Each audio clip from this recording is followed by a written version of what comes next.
Just 10 minutes into our divorce trial, my lawyer husband laughed out loud in the middle of a packed courtroom. He looked the judge dead in the eye and demanded more than half of my $12 million fortune, including the sacred trust fund my late father left me. My own mother and sister sat right behind him, cheering him on. They thought they had finally broken me. They thought I was just the silent workhorse who would surrender everything to keep the peace. But then I reached into my briefcase, pulled out a sealed brown envelope, and handed it to the judge. I simply smiled and said, "Please take another look." The judge opened it, adjusted her glasses, and burst into a sharp, mocking laugh that echoed off the marble walls. Before I take you inside that courtroom, let me know where you are watching from in the comments below. Hit that like button and subscribe if you have ever had to smile through the pain before delivering the ultimate revenge against the people who betrayed you. It was a humid Tuesday morning at the Fulton County Superior Court in Atlanta. The air conditioning was working overtime, but the tension in the room was suffocating. I sat at the defense table wearing a simple tailored charcoal suit, perfectly calm. Next to me sat my attorney Elias, a seasoned veteran who knew exactly how to play the long game. Across the aisle stood Julian, my soon-to-be ex-husband. Julian was a corporate lawyer, and he carried himself like a man who believed the law was written specifically for his benefit. He was wearing a custom $3,000 Navy suit, his posture radiating pure, unadulterated arrogance. He paced in front of his table, acting as if he was already delivering a victorious closing argument rather than just opening statements. We had been married for 5 years, and for 5 years I had played the supportive wife while building my financial technology company from the ground up. My app was designed to help low-income families secure microloans and build credit. I poured my blood, sweat, and tears into it, working 18-hour days while Julian complained that dinner was not hot when he got home. Just last month, my company was officially valued at $12 million. The moment that valuation went public, Julian filed for divorce. Now he stood before Judge Rosalind Mercer, a formidable woman known for her zero-tolerance policy toward courtroom theatrics. But Julian was too blinded by greed to read the room. His attorney, a flashy man who matched Julian perfectly in arrogance, cleared his throat and addressed the court. "Your Honor, my client is asking for a standard equitable division of marital assets. However, given the exceptional circumstances, we are demanding 50% of the defendant's financial technology company. Furthermore, we are claiming 50% of the late father's trust fund as marital property." He argued that my relentless dedication to my career constituted an abandonment of my marital duties. According to Julian, because I was busy securing venture capital instead of tending to his every need, he was entitled to compensation for his emotional distress. It was the ultimate insult. He wanted to strip away the legacy my father left me and claim half of the empire I built with my own 2 hands. The sheer audacity of his demands should have been the most painful part of the morning, but it was not. The real knife in my back was sitting in the gallery right behind Julian. My mother, Brenda, sat in the front row wearing her Sunday best, practically vibrating with anticipation. Next to her was my younger sister, Jasmine, the undisputed golden child of our family, wearing a designer dress she definitely could not afford on her own. And beside Jasmine sat her husband, Trent, a white man who ran a sham consulting business and never missed an opportunity to remind me of my place. They were not there to support me. They were there to watch my downfall. As Julian's lawyer listed off the millions they planned to take from me, Trent leaned forward and whispered loudly enough for the surrounding rows to hear. "It is about time somebody put her in her place. She has been acting way too proud lately." Jasmine snickered, hiding her mouth behind her manicured hand. She was already mentally spending my money, probably planning a luxury vacation to the Maldives. My mother, Brenda, did not even try to hide her satisfaction. She nodded along with every word Julian's lawyer said. For my entire life, I was the family scapegoat. I was the workhorse expected to carry the financial burdens, pay the medical bills, and fix every disaster Jasmine created. I was the strong, successful woman who was supposed to endure endless disrespect because that is just what family does. Brenda had always favored Julian because he catered to her vanity. When Julian started pushing for the divorce, Brenda instantly took his side, calculating that a wealthy, generous son-in-law was a better investment than a daughter she could no longer control. Watching my own flesh and blood cheer for the man trying to destroy me would have shattered a weaker woman. But I had finished crying over them months ago. Julian turned to look at me from across the aisle. He flashed a smug, triumphant smile, fully expecting me to break down. He expected me to beg for mercy or offer a massive settlement just to make the public humiliation stop. He thought my silence was the silence of a defeated woman. He had no idea it was the silence of a predator watching its prey step willingly into a trap. I did not shed a single tear. I did not glare at my mother or my sister. I simply adjusted my cuffs, keeping my breathing perfectly even. Then I reached down and popped the latches on my briefcase. My hands moved deliberately as I opened the briefcase. I did not rush. I let the metallic click of the latches echo in the quiet space between my table and the judge's bench. Inside, resting on top of my legal pads, was a thick, sealed brown envelope. It was heavy, containing over 100 pages of meticulously gathered financial records, corporate filings, and undeniable proof of my husband's arrogance. I picked it up, feeling the weight of my own salvation in my hands. Elias, my attorney, watched me with calm, steady eyes. He had been practicing family law in Atlanta for 30 years, and he had seen every dirty trick a greedy spouse could play. He had also been Julian's mentor once upon a time before Julian decided he was too smart for ethics and too important for loyalty. Elias knew exactly what was inside that envelope. We had spent countless late nights putting it together, tracing every lie and every hidden dollar. I handed the envelope to Elias without a single word. Elias stood up, smoothing the front of his modest suit. He did not have Julian's flash or his custom tailoring, but he had something much more dangerous. He had the truth. "Your Honor," Elias said, his voice carrying a quiet authority that instantly commanded the room. "The defense would like to submit supplementary evidence regarding the plaintiff's financial disclosure and his claims to my client's assets." Julian actually laughed.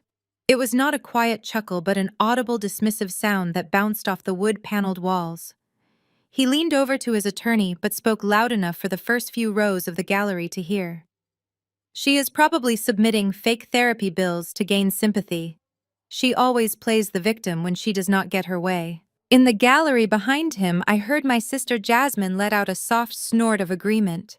My mother Brenda shifted in her seat, whispering something to my brother-in-law Trent, who crossed his arms and smirked at me. They all thought this was my desperate last stand. They thought the brown envelope held tear-stained letters or medical records detailing the stress of my business. They genuinely believed I was trying to beg the court for mercy. Julian's attorney stood up, puffing out his chest. "Objection, Your Honor. The plaintiff has already submitted a complete and sworn statement of assets.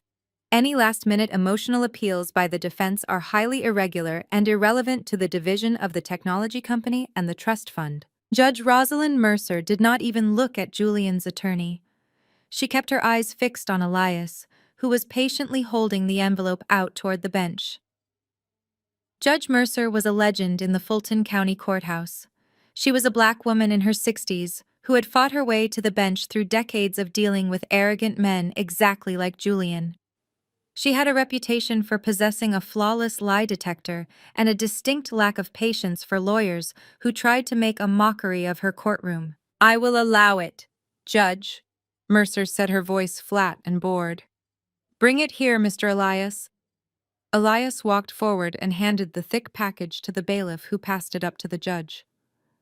The courtroom grew incredibly still. The only sound was the hum of the air conditioning and the rhythmic tapping of Julian's expensive pen against his legal pad. He was completely unbothered. He thought he had me backed into a corner with no way out. He thought his legal maneuvering was bulletproof. Judge Mercer picked up a silver letter opener from her desk. The sharp, tearing sound of the thick paper being sliced open seemed unnaturally loud. She pulled out the stack of documents. I watched her face carefully. I saw her put on her reading glasses, pushing them up the bridge of her nose. I saw her eyes scan the first page, then the second, then the third. The tension in the room began to shift. It started as a subtle change in the air. Julian's tapping pen slowed down. His attorney stopped puffing out his chest and leaned forward slightly, trying to get a look at the papers from across the room. In the gallery, Trent uncrossed his arms. The smug smiles on my mother's and sister's faces began to falter as the silence dragged on for 1 minute, then 2, then 3. Judge Mercer was a woman who usually kept her expressions completely unreadable. She was a fortress of judicial impartiality. But as she turned to the 4th page of the document, something incredible happened. Her eyebrows rose slightly. She stopped reading and looked back at the first page cross-referencing something. Then she looked at the 5th page. The courtroom was dead silent now. The kind of silence where you can hear your own heartbeat pounding in your ears. I sat perfectly still, my hands folded in my lap, watching the man who had tried to destroy me begin to sweat. Julian adjusted his collar. He glanced back at his family seeking reassurance, but they looked just as confused as he was. Judge Mercer slowly lowered the stack of papers to her desk. She took off her reading glasses and folded them deliberately.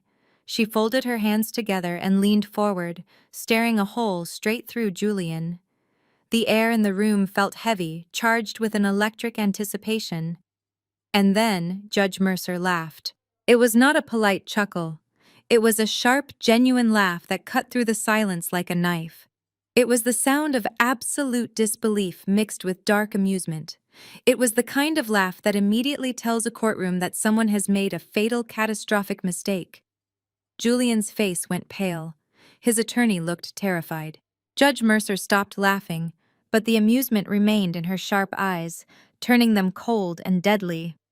She leaned closer to the microphone on her desk. Her voice was dripping with ice, holding a quiet menace that made the hairs on the back of my neck stand up. "Attorney Julian," she said, emphasizing his title like it was a dirty word. "Do you truly wish to submit this financial disclosure under penalty of perjury?" The word perjury hung in the sterile courtroom air, vibrating with a sudden violent energy.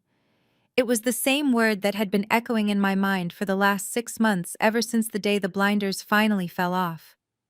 Staring at Julian's suddenly pale face, my mind snapped back to Thanksgiving at my mother's house. The exact day I realized my husband was a liar, and my family were his eager accomplices. I had arrived at Brenda's house that Thursday exhausted to my very bones. I had spent the last 92 hours surviving on black coffee and sheer adrenaline, negotiating the final terms of my series of funding round. My fintech app had just secured millions in venture capital. It was a monumental milestone for anyone, but for a Black female founder, it was practically unheard of. I pulled into the driveway of my childhood home in the suburbs, my body aching, but my spirit soaring. I was hoping for just a fraction of the celebration I had earned. I wanted my mother to hug me and tell me she was proud. I wanted my husband to look at me with admiration. I walked through the front door, the heavy scent of roasted turkey and collard greens washing over me, ready to share the best news of my professional life. The living room was loud and chaotic. My sister Jasmine was draped over the sofa, showing off a new designer bag, while Trent, her husband, stood by the fireplace, swirling a glass of expensive bourbon. Trent was a white man who ran a vague consulting firm that never seemed to have any actual clients or generate any real revenue. He thrived on backhanded compliments and subtle racial microaggressions that my family conveniently ignored because he brought a certain perceived proximity to privilege that my mother desperately craved. When I walked in, there were no cheers and no warm greetings. I placed my coat on the chair, taking a deep breath to steady myself, and mentioned quietly that the funding round had officially closed. I looked around the room expecting a smile or a word of congratulations. Instead, Trent took a slow sip of his bourbon and smirked, looking me up and down. "Must be nice getting that Silicon Valley diversity quota money," he said, his voice dripping with casual condescension. "They are practically throwing cash at minority founders these days, just to look good for the press and hit their inclusion metrics." The words were designed to strip away my hard work, to reduce my brilliance and sleepless nights to a charitable handout. I looked at my sister, expecting her to defend me, but Jasmine just rolled her eyes, examining her manicured nails, and went back to scrolling on her phone. Before I could even formulate a response to put Trent in his place, my mother walked in from the kitchen, wiping her hands on a stained apron. She did not ask about my company. She did not tell my brother-in-law to watch his mouth in her house. Instead, she looked at me with a deep scowl of disapproval. "Vivian, stop standing around bragging about your little app," Brenda snapped, pointing toward the dining table. "Julian has been working hard at the law firm all week, providing for this family. Go fix your husband a plate and make sure he gets the dark meat. A successful black man like Julian needs a wife, not a CEO. He needs peace at home, not a woman constantly competing with him and acting like she is the man of the house." I swallowed the disrespect just like I had done my entire life. It is the ultimate burden of the strong black woman. We are expected to carry the weight of the world on our shoulders, to absorb the insults, to finance the family, to shrink our success, so we do not intimidate the fragile egos of the men around us. We are told to be grateful for the bare minimum while delivering absolute perfection. I walked into the kitchen, grabbing a heavy ceramic plate, and began piling it high with turkey and dressing. I could hear Julian's booming laugh echoing from the living room, soaking up my mother's adoration. He did not defend me either. He reveled in my subjugation. I was the financial engine of the entire family, but in that house I was nothing more than a servant meant to cater to his comfort. The kitchen was stiflingly hot, filled with the steam of boiling pots and the suffocating weight of my own resentment. I needed a moment to breathe, to collect myself before I snapped and ruined the holiday. I grabbed the heavy trash bag from the corner bin, deciding to take it out to the garage just to get 2 minutes of cold November air on my face. As I leaned over to tie the plastic strings together, my eyes caught a sudden glow on the kitchen island. Julian's iPad, which he had left sitting next to the fruit bowl, lit up with a new notification. I did not mean to look. I was never the type of wife to snoop through devices or check phone logs. I trusted my husband completely, but the text banner was large and bright, and the words seemed to burn themselves directly into my retinas before I could look away. It was a message from Lauren. Lauren was Jasmine's best friend, a woman who had been a bridesmaid at my wedding, who had eaten at my dining table, who had smiled in my face and called me sister for years. The message was short, but it carried the destructive force of a nuclear bomb dropping squarely on the life I thought I knew. "The escrow for our condo cleared. Did you wire the rest from the joint account?" I stood there frozen, the plastic trash bag digging painfully into my fingers. My mind stopped functioning for a fraction of a second as the words rearranged themselves into a devastating reality. Our condo. The joint account. Julian was not just having a cheap physical affair. He was buying real estate with my sister's best friend, using the money I had nearly killed myself to earn. He was using the money from our joint account, the account that held my tech consulting fees and my startup capital, to build a secret life with another woman. The betrayal was not just a physical infidelity, it was a calculated financial execution. And my family, the people sitting in the next room laughing and eating the food I paid for, the sister who was best friends with his mistress, the mother who constantly praised him, they had to know. My chest tightened as the air was sucked out of the room. I let the trash bag drop to the floor. I did not scream. I did not march into the living room and confront him. The judge in the courtroom asking Julian about perjury was the exact echo of the silent vow I made to myself in that kitchen 6 months ago as I stared at the glowing screen. I was going to destroy them all. I did not scream. I did not march into the living room and confront him. I took a slow, deep breath, forcing the oxygen into my burning lungs while staring at the glowing screen of the iPad. My hands were shaking so badly I had to press them flat against the cold marble of the kitchen island to steady myself. The house was still filled with the sounds of laughter and clinking glasses from the dining room, but it all sounded like static to me now. The heavy scent of roasted turkey and holiday spices suddenly made my stomach turn. I turned away from the screen, leaving the trash bag abandoned on the floor. I needed to find Julian. I needed to look into his eyes and see if I could spot the monster hiding behind the charming smile I had loved for 5 years. I walked silently down the hallway, stepping carefully on the plush carpet to mask my footsteps. I checked the living room, but he was not there on the sofa, where Trent was currently pouring himself another drink.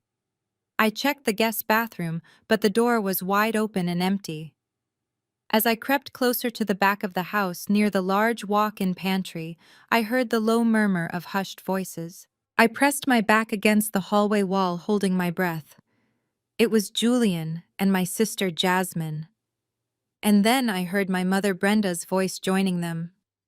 They were hiding in the pantry, surrounded by canned goods and holiday supplies, whispering like thieves in the night.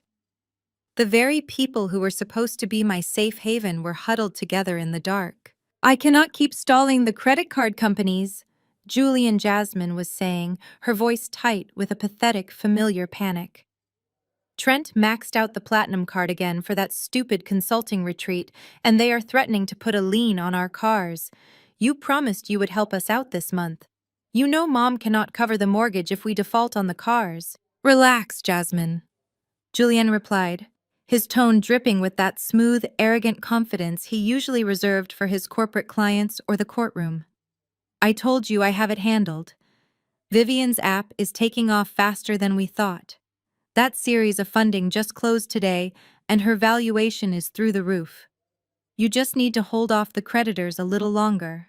I am not going to let you and Trent drown when there is a fortune sitting right across the hall." "What exactly is the plan, Julian?" my mother Brenda asked, sounding impatient but entirely supportive of his scheming. "I am not having my daughter Jasmine lose her house because Trent's business is struggling. You said you were going to take care of this before the holidays. You know how hard Jasmine works, and she deserves some peace of mind." The irony of my mother praising Jasmine's non-existent work ethic while plotting to steal my actual life savings almost made me laugh out loud. "I am going to lock down her assets before I file for divorce," Julian said coldly. The casual way he mentioned divorcing me sent a physical shockwave through my chest. "I am drawing up a post-nuptial agreement that she will sign because she is exhausted and naive and completely desperate to keep our marriage intact. You know how she is always trying to be the perfect wife. I will convince her the contract is necessary to protect the family from corporate liability now that her company is getting big. Once her signature is on that paper, I will have an ironclad legal claim to everything. I will make sure you and Mom get a generous cut to pay off Trent's debts and set you both up comfortably for the rest of your lives. Lauren already found the perfect condo for us once the dust settles, and I leave Vivian with nothing." I felt my knees go weak. My own mother was standing in a pantry plotting to strip me of my life's work to fund my sister's comfortable lifestyle with her lazy husband. And she knew about Lauren. She knew my husband was buying a condo with her youngest daughter's best friend. They all knew. They had been laughing in my face while secretly sharpening the knives they planned to plunge into my back. "Well, you better make sure the judge gives you the maximum payout," Brenda said without a single ounce of hesitation or maternal regret. "I will testify if I have to. I will get on that witness stand and swear to God that Vivian was an abusive wife. I will tell the court she neglected you, worked all hours of the night, and verbally abused you because she thought she was better than us with her Silicon Valley money. Whatever you need me to say, Julian, I will say it. She has always been too arrogant for her own good anyway, and she needs to be taught a lesson about family loyalty." The absolute malice in my mother's voice paralyzed me. This was the woman who gave birth to me. This was the sister I had protected and financed since we were teenagers. This was the husband I slept next to every single night. They were not just greedy, they were predators, and I was nothing but the prey they were preparing to slaughter for their own comfort. The burden of being the strong black woman had blinded me to the fact that I was carrying parasites. I did not burst through the pantry door. Confronting them now would only give them the opportunity to cover their tracks and hide their assets. Throwing a tantrum would only play into the narrative my mother was already constructing about me being an unstable, abusive wife. A truly powerful woman does not throw a fit when she is surrounded by enemies. She builds a fortress and prepares for war. I slowly stepped backward, moving away from the pantry door with absolute silence. Every muscle in my body was completely tense, but my mind was operating with a terrifying new clarity. I turned around and walked straight out the back door of the house, slipping into the freezing November night without grabbing my coat or my purse. The cold air hit my face like a physical blow, but it woke me up from the nightmare I had been living in for the past 5 years. I walked down the long paved driveway and got inside my car, locking the heavy doors behind me. The silence of the vehicle wrapped around me. My hands were no longer shaking. The crushing weight of trying to please these toxic people evaporated, leaving behind a chilling, sharp determination. They wanted to play legal games and steal my empire. They wanted to use the law to bleed me dry. I pulled my phone from my pocket, the screen illuminating the dark interior of my car. I scrolled through my contacts, ignoring the missed messages from my team celebrating our funding round. I scrolled until I found the personal number of Elias. Elias had been my corporate attorney for years, but he was also a veteran divorce lawyer who despised Julian with a burning, passionate hatred ever since Julian had crossed him on a corporate merger years ago. Elias was ruthless, meticulous, and waiting for an excuse to tear my husband apart. The phone rang twice before he answered, his gruff voice filling the quiet space of my car. Elias. I said, my voice remarkably steady and cold as ice. I need to build a guillotine and I want them to pull the lever themselves. 2 months passed after that Thanksgiving night. 2 months of smiling at a man I knew was planning to destroy me. 2 months of sitting across from my mother and sister, pretending I did not hear the knives they were sharpening behind my back. 4 months before our courtroom showdown, Julian finally made his move. He started his psychological warfare exactly the way Elias and I predicted he would. He did not come at me with anger or demands. Julian was a corporate lawyer, and he knew that the most effective way to trap a strong black woman was to make her feel like she finally had a safe place to rest. He came home early on a Tuesday evening. The house smelled like expensive Italian takeout, and he had poured a glass of my favorite red wine.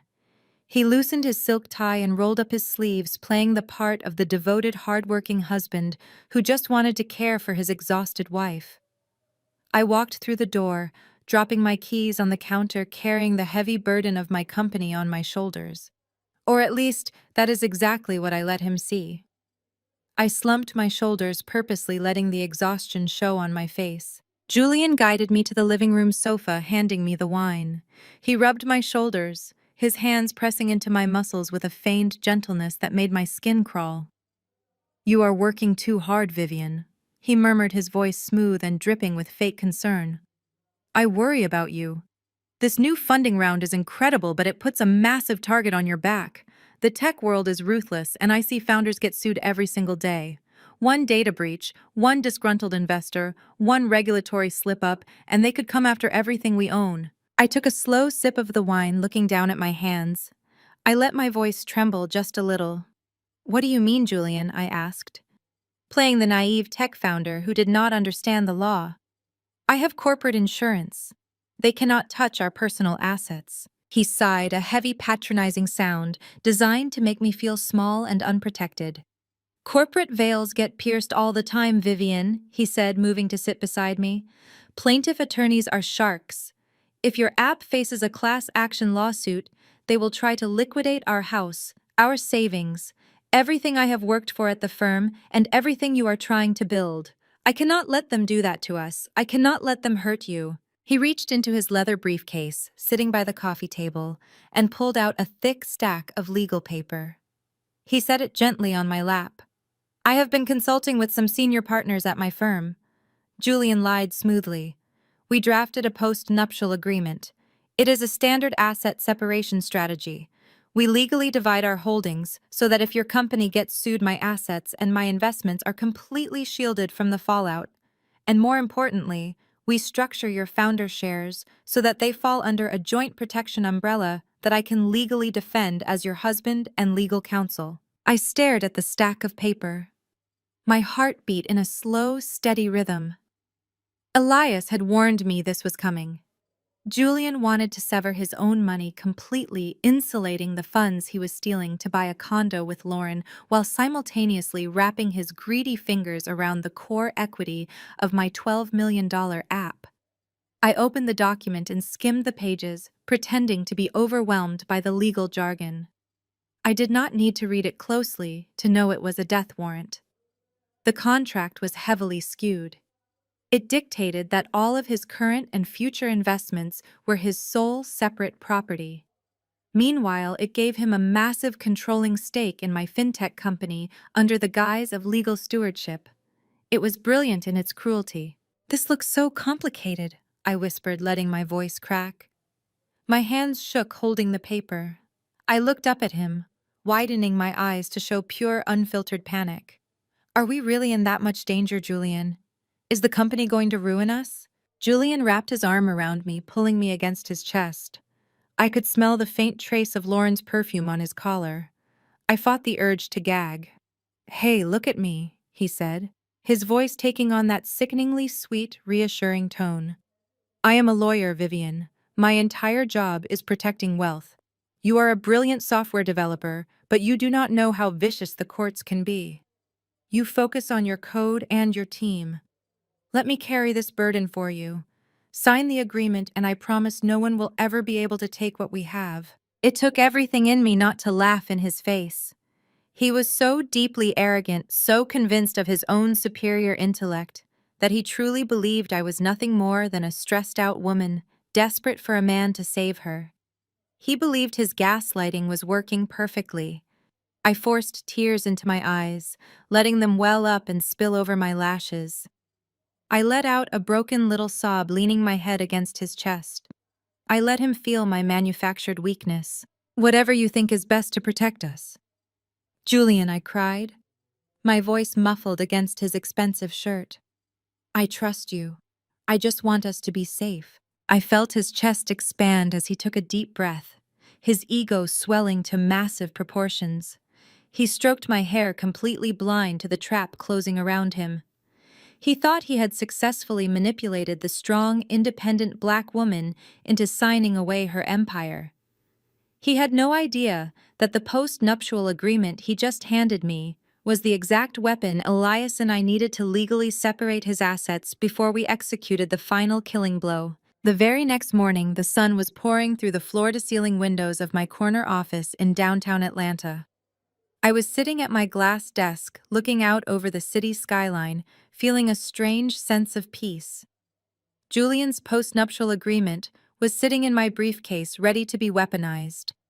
My focus was suddenly broken by the sound of my assistant protesting outside my door. Before I could pick up the phone, the heavy oak door swung open and Trent walked in. He did not knock. He did not apologize. He just strolled past my visibly distressed assistant like he owned the entire building. Trent was wearing faded jeans and a casual polo shirt, a stark contrast to the professional environment of my fintech headquarters. He flashed a lazy, entitled smile and dropped his sunglasses right on top of my quarterly financial reports. "It is okay, Pamela," I told my assistant, who was hovering anxiously in the doorway. "He is my brother-in-law. I will handle this." She nodded and closed the door, leaving me alone with the parasite my sister had married. Trent sank into one of the expensive leather chairs opposite my desk, crossing his ankle over his knee. "Nice setup you have here, Vivian," he said, looking around the room with a subtle sneer. "Gotta admit, it is pretty impressive what a little diversity funding can buy these days." I kept my face completely blank, resting my hands on the glass surface of my desk. "What do you want, Trent?" I asked, my voice even. "I have board meetings all morning." He chuckled, a dry, grating sound that set my teeth on edge. "Always all business, right? No time for family." That is exactly what your mother and Jasmine were saying last night. They are really worried about you, Vivian. They think all this ambition is making you selfish, forgetting where you came from and who supported you when you were just sitting in a basement typing code. I stared at him. My family had never supported me. They had mocked my ambition until it started generating revenue. Trent leaned forward, dropping the casual act. "Look, I am not here to chat. My consulting firm is expanding, and we are offering a new tier of strategic advisory services. I have put you down for our premium package. It is $50,000. Consider it a retainer for my expertise." I let out a short breath of disbelief. $50,000? For what exactly, Trent? You do not have any background in financial technology. You do not even have a website for this supposed consulting firm. What exactly am I paying for? Trent sighed, running a hand through his hair like he was dealing with a stubborn child. You are paying for peace in your family, Vivian. Your mom is already stressed out about you neglecting Julian. She thinks you are getting too big for your britches. If I go back and tell her that her rich, successful daughter refused to invest in her own brother-in-law, her own family, well, you know how Brenda gets. She will make your life a living hell. You owe this family for putting up with your obsession with this company. It was extortion, plain and simple, wrapped up in the toxic expectations of the strong black woman trope. I was supposed to bleed myself dry to fund the failures of a mediocre white man, just to keep my mother from throwing a tantrum. He stood there dripping in unearned privilege, weaponizing my own mother's internal misogyny and racial bias against me. Any other day I would have called security and had him thrown out onto the street. But today, I needed him to be exactly this greedy. Today, his arrogance was the key to unlocking the federal crimes he and Julian were committing. I let my shoulders slump, adopting the same defeated posture I had used with Julian the night before.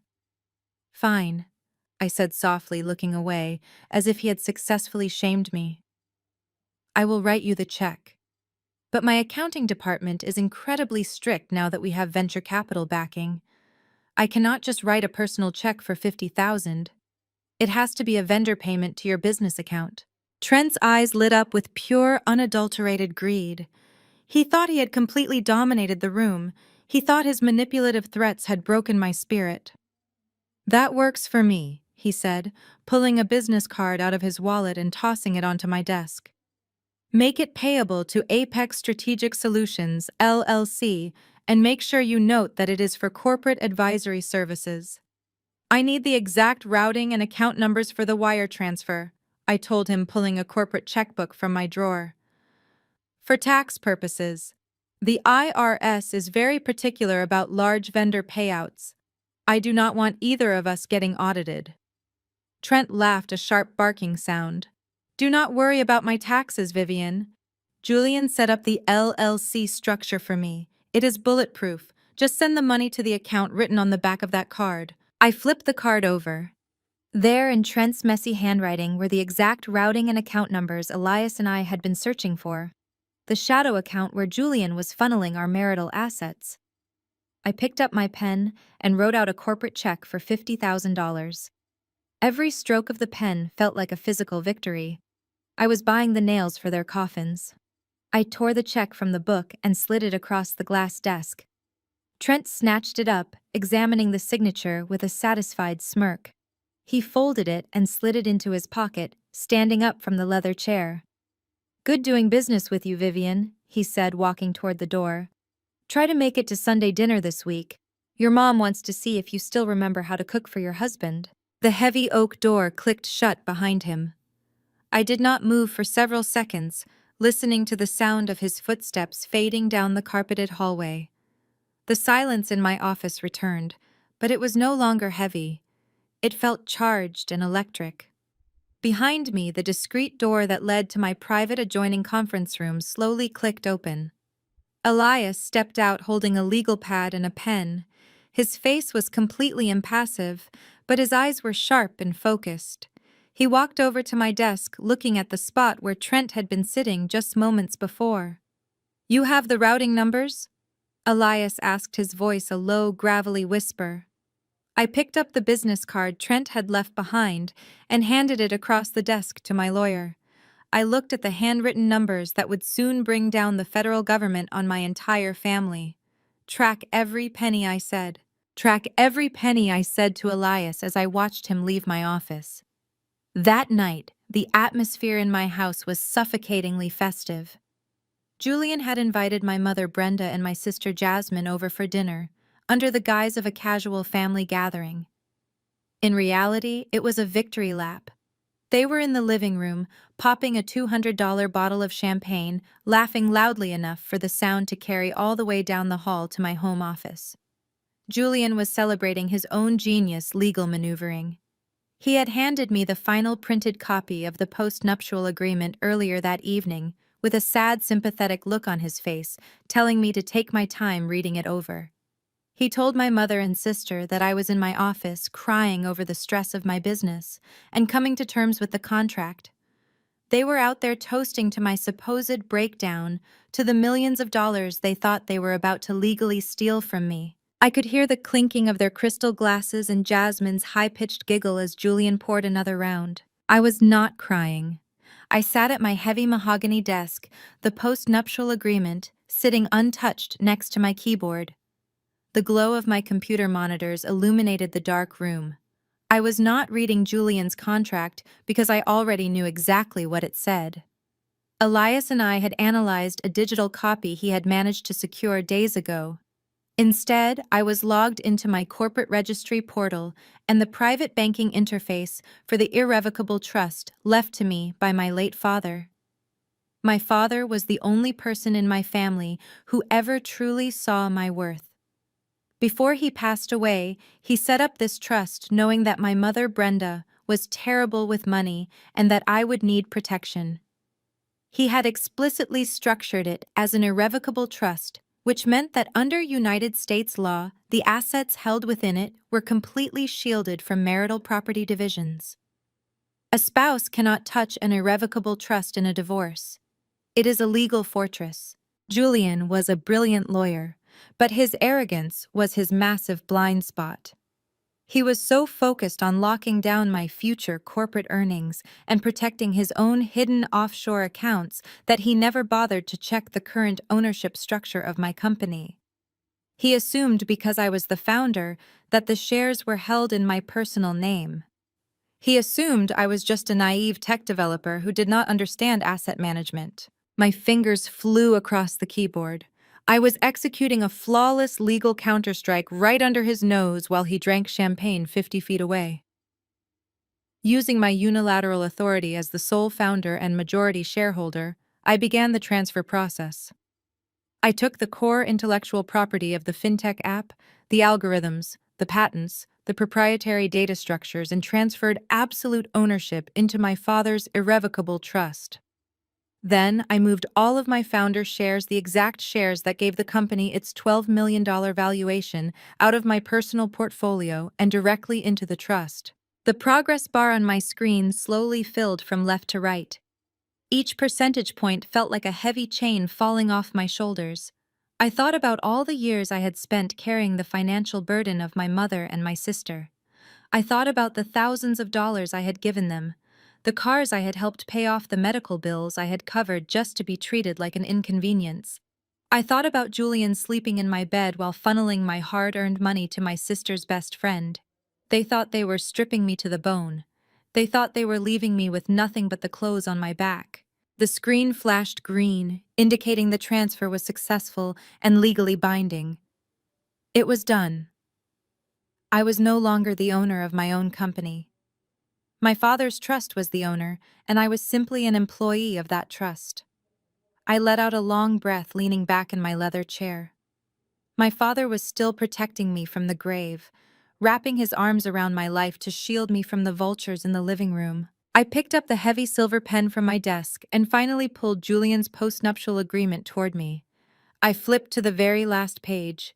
Julian had drafted this document to ensure he kept all his investments, giving him a massive controlling stake in my company while separating us from any shared liabilities.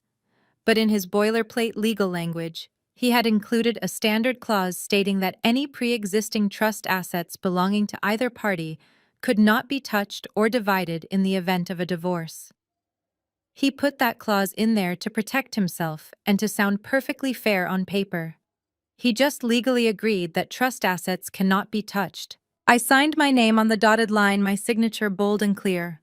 I signed every single page, initialing exactly where he had placed the little yellow sticky notes. I was legally binding myself to his trap, knowing that the cheese he thought he put on the mousetrap was no longer there. He had just guaranteed that he would walk away from our marriage with absolutely zero claim to my $12 million company. I closed the folder, smoothing my hand over the leather cover. I stood up from my desk, pushing my chair back quietly. I practiced my expression in the dark reflection of the computer monitor, softening my eyes and making myself look small, defeated, and hopelessly devoted to my husband. I picked up the signed contract and walked out of my office, stepping into the brightly lit hallway. The sound of my family laughing grew louder as I approached the living room, ready to hand them the very weapon that would eventually sever their heads. I walked into the living room and handed Julian the signed postnuptial agreement, playing the role of the defeated wife to absolute perfection. He took the folder with a triumphant smirk, totally unaware that he had just signed away his future. 3 months after I handed Julian that contract, the illusion of our marriage finally shattered completely. It was exactly 1 month ago when he officially filed for divorce. He did not do it quietly or with any shred of dignity. He wanted to humiliate me. He had the divorce papers served to me right in the middle of a board meeting at my company office, ensuring that my entire executive team watched me receive them. The very next day, he made his relationship with Lauren completely public. They posted pictures together on social media, drinking champagne on the balcony of the new condo that he had bought using my stolen money. My sister Jasmine immediately commented on the photos with heart emojis, calling them the perfect couple. I knew the public disrespect was designed to break my focus and force me into an emotional reaction, but I stayed entirely silent. I let them have their public victory lap.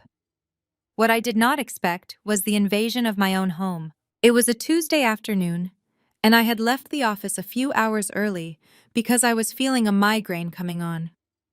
I took the private elevator up to our downtown penthouse. When the doors opened directly into the foyer, I stopped dead in my tracks. The apartment was in absolute chaos. The large custom velvet sectional sofa that I had special ordered from Italy was gone. The walls, which usually held my collection of contemporary black art, were stripped completely bare, leaving behind nothing but pale square outlines on the paint. I walked further into the living room, my heels clicking against the hardwood floor. There, standing in the middle of my half-empty penthouse, were my mother Brenda and my sister Jasmine. They were surrounded by cardboard boxes and bubble wrap. Jasmine was wearing one of my expensive silk scarves draped casually around her neck, and she was holding a stack of my designer handbags. My mother was directing two moving men pointing toward the vintage dining table that my father had bought for me before he passed away. "What are you doing?" I asked, my voice barely above a whisper, playing the part of the shocked and devastated wife perfectly. My mother did not even have the decency to look guilty. She turned to me with a cold, hard stare, smoothing her hands down the front of her blouse. "Julian said we could come get some things," she stated casually, as if she were picking up groceries instead of looting my home. "He filed the divorce papers. Vivian, these are marital assets now, and since he is legally entitled to half, he told me I could take whatever I wanted to furnish Jasmine's new guest room. He has been so generous with us, making sure his family is taken care of during this difficult transition." "His family," I repeated, letting my voice tremble. "Mom, this is my apartment. I bought that dining table. Those are my handbags." Jasmine let out a loud, dramatic sigh, shifting the stack of stolen leather goods onto her hip. "Oh, please, Vivian, do not start with the dramatic victim act," she sneered, looking me up and down with utter contempt. "Julian is the one who has been suffering for years, dealing with your cold, calculating corporate attitude. He finally found someone who actually knows how to love him and treat him right. Lauren is going to make him so much happier than you ever did. You brought this on yourself. You should not have been such a bitter wife." The absolute cruelty in her voice echoed through the empty spaces of the penthouse. My own sister was standing in my living room, stealing my clothes and telling me I deserved to be cheated on with her best friend.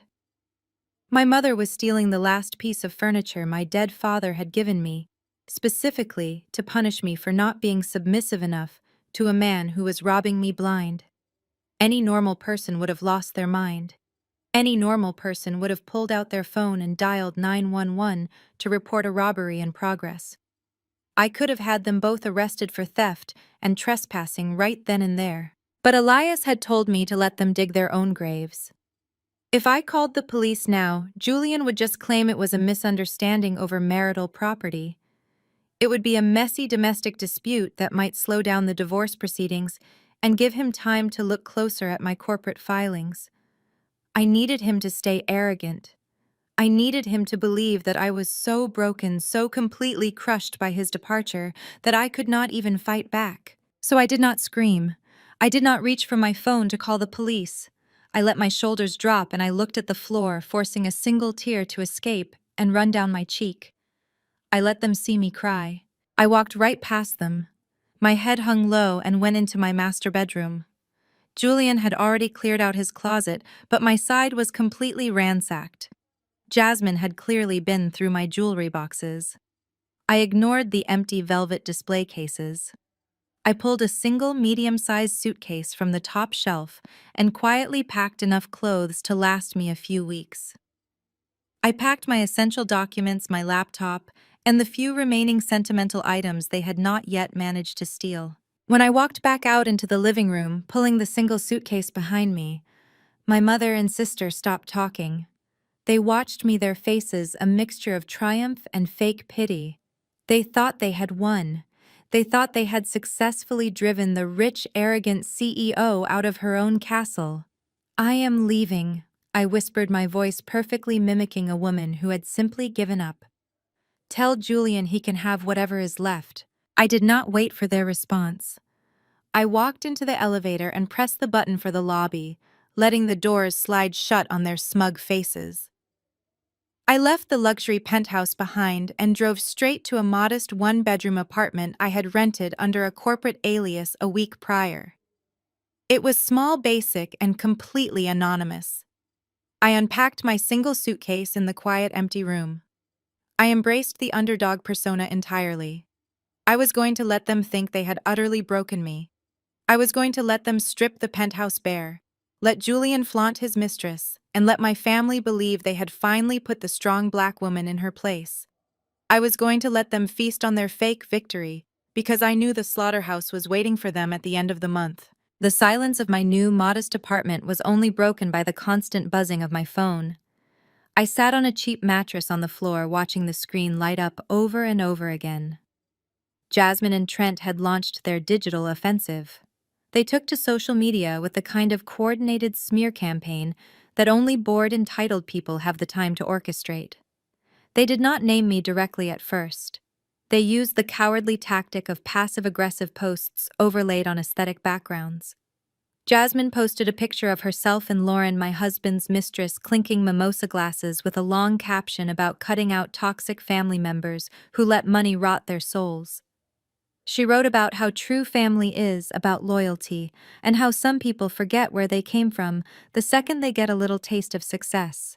It was a masterclass in projection. Trent, of course, had to add his own flavor of subtle bigotry to the mix. He posted a rambling status update on his professional networking page about how true men stand tall when their overly ambitious wives try to emasculate them. He tagged Julian, praising him for his strength and claiming the family was supporting Julian through his healing journey. My mother Brenda was in the comment sections of every single post, leaving praying hands emojis and replying to strangers about how her heart was broken by her eldest daughter's cruel behavior. They were spinning a web of absolute lies, painting me as the villain in a story where I was the only one actually bleeding. The gaslighting was broadcast to our entire network of family and friends in Atlanta. The narrative they spun was meticulous and deeply damaging. I was cast as the cold, calculating tech founder who abandoned her marriage vows for venture capital. Julian was presented as the long-suffering husband who was finally breaking free from my emotional abuse. The social fallout was immediate and deeply painful to watch. My phone was flooded with text messages and voicemails from mutual friends. Some were just fishing for gossip, while others were genuinely confused by the sudden public spectacle. Women I had mentored, young founders I had invited to my home, called me, asking if the rumors were true. They wanted to know why I was making Julian sleep on a friend's couch. They wanted to know if I had really thrown my own mother out of my penthouse. The lies were so outrageous, so completely detached from reality, that explaining the truth felt like stepping into quicksand. I knew that if I tried to defend myself, if I posted screenshots of Julian's affair or Trent's extorted checks, I would just be playing their game. So I chose absolute silence. I did not reply to a single comment. I did not post a defending statement on my own pages. I did not return the calls of the gossiping aunts and fake friends who were suddenly so concerned about my marriage. Elias had warned me that public battles only give opposing counsel ammunition. "Every word you write online is $1 you hand to Julian," he had said to me. "Let them scream into the void. Let them build their house of cards as high as they want, because the wind is coming." I embraced that silence like a heavy suit of armor. I let my reputation take the hit in their shallow social circles. I let them whisper about me at Sunday brunches and country club dinners. I knew that engaging with them would only feed the monster they were trying to create. They wanted me to crack. They wanted me to post an angry rant or show up at my mother's house screaming and crying. They needed me to play the angry black woman stereotype so Julian could walk into court and point to my behavior as proof of his emotional distress. They were baiting a trap and waiting for me to step on the trigger. Instead of fighting internet trolls, I channeled every single ounce of my rage into my company. My executive team and I were in the final grueling stages of preparing for our initial public offering. Going public was the ultimate validation of everything I had built. While Jasmine was busy buying fake followers to boost her lifestyle blog, I was sitting in windowless conference rooms with investment bankers and federal regulators. I spent my days reviewing prospectuses, auditing compliance reports, and finalizing the roadshow presentations that would pitch my fintech app to the biggest institutional investors in the world. The corporate restructuring I had done that night in my office, transferring the intellectual property to my father's trust, was the cornerstone of our financial stability. My team thought I was just being a meticulous founder, getting our assets aligned before the public launch. They had no idea I was also building an impenetrable wall against my greedy husband. The contrast between my two worlds was sharp and surreal. By day, I was a visionary CEO, steering a $12 million enterprise toward the stock market. By night, I was returning to a sparse, anonymous apartment, eating cheap takeout and reading the malicious lies my own blood relatives were spreading about me online. The pressure was immense, but it only sharpened my focus. Every lie Jasmine posted, every fake tear my mother shed online, every smug comment Trent made just fueled my determination to ruin them completely. About 2 weeks into their relentless smear campaign, the bait finally arrived directly to my phone. It was late on a Friday night. I was sitting at my small kitchen table, reviewing a final draft of our registration statement for the Securities and Exchange Commission. My phone vibrated with a text message from Julian. I stared at his name on the screen. The man who was currently living with my sister's best friend, using the money he stole from my accounts to buy her furniture. I opened the message. It was dripping with the same sickening arrogance he wore like a second skin. "You can still settle out of court, Viv," the message read. "Give me the 6 million and I will call off the dogs. It is better than dragging this out and letting everyone see how crazy you have become. Just sign the check and Jasmine will delete the posts." He really thought he held all the cards. He thought the social pressure and the public humiliation were breaking my spirit. He actually believed that $6 million was a fair price to pay for my peace of mind, and that he was being generous by offering it. I looked at his message for a long time, listening to the quiet hum of my empty apartment. I did not type out a furious reply about his infidelity. I did not threaten him with the federal tax forms Elias and I had uncovered. I did not tell him that his post-nuptial agreement had already sealed his fate. I simply tapped the screen and replied with a single thumbs-up emoji. Then I put my phone on silent, turned back to my corporate filings, and continued preparing for the day I would bury him alive. The day of the deposition arrived with a heavy gray sky hanging over Atlanta. I did not go inside the conference room. Elias had advised me to stay in the hallway, sitting on a stiff wooden bench outside the glass doors. He knew that my presence might put Julian on guard, making him more careful with his words. We needed him completely relaxed and completely arrogant. Julian walked into the waiting area, flanked by his flashy defense attorney. He was wearing another custom suit, checking his expensive watch, like this entire legal proceeding was nothing more than a minor delay in his busy schedule. He barely glanced at me as he walked through the heavy doors into the deposition room. He thought I was banished to the hallway because I was too weak to face him. He had no idea I was just waiting for the executioner to drop the blade. Inside the room, a court reporter set up her stenography machine, ready to capture every single word under oath. Elias played his part flawlessly. From what we had planned, Elias was going to lean into his age, playing the role of a bumbling out-of-touch older lawyer who was close to retirement and struggling to keep up with modern corporate finance. Elias fumbled with his legal pads, dropping a pen and taking an agonizingly long time to adjust his reading glasses. Julian sat across the polished mahogany table exchanging amused smirks with his own attorney. They thought Elias was a dinosaur. They thought the deposition was going to be a pathetic fishing expedition by a lawyer who was completely out of his depth. The recording started and Julian was sworn in. He raised his right hand and solemnly swore to tell the truth, the whole truth, and nothing but the truth, under the strict penalty of perjury. Elias began with the most mundane, agonizingly slow questions.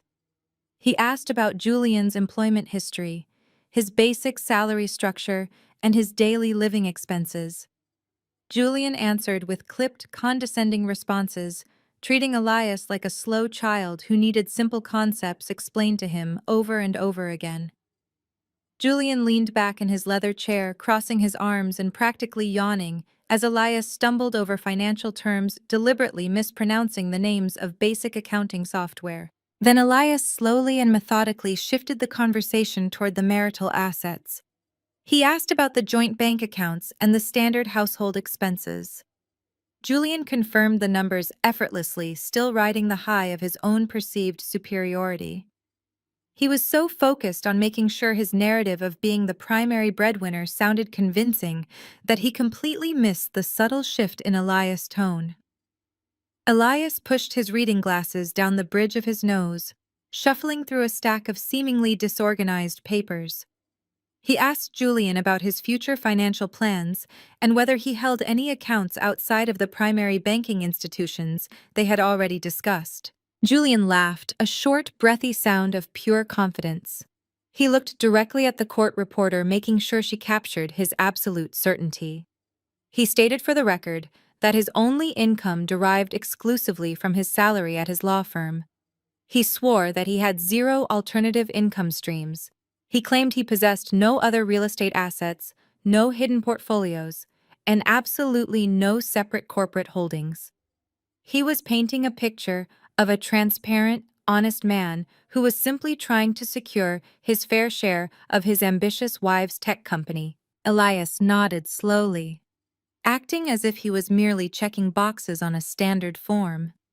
He flipped to another page of his notepad, his voice dropping to a casual conversational volume. He asked Julian specifically if he had any financial interests in any consulting firms or if he held any offshore accounts in the Caribbean or the Cayman Islands. Julian did not even hesitate. He wanted to hide the hundreds of thousands of dollars he had embezzled from my accounts to buy Lauren's luxury condo. He wanted to hide the massive tax evasion scheme he had set up with Trent, using my mother Brenda as the ultimate scapegoat. Julian looked directly at Elias and firmly denied everything. He swore under oath that he had never funneled money to any offshore entities.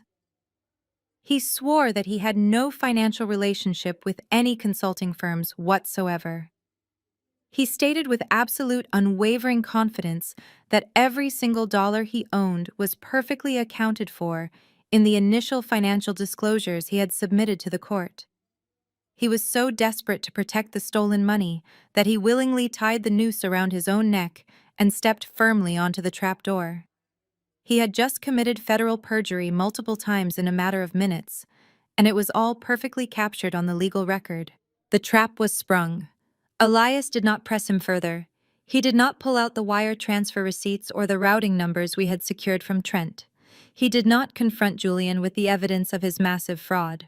Letting Julian know he was caught would only give him time to hire a criminal defense attorney and attempt to cover his tracks before the actual trial.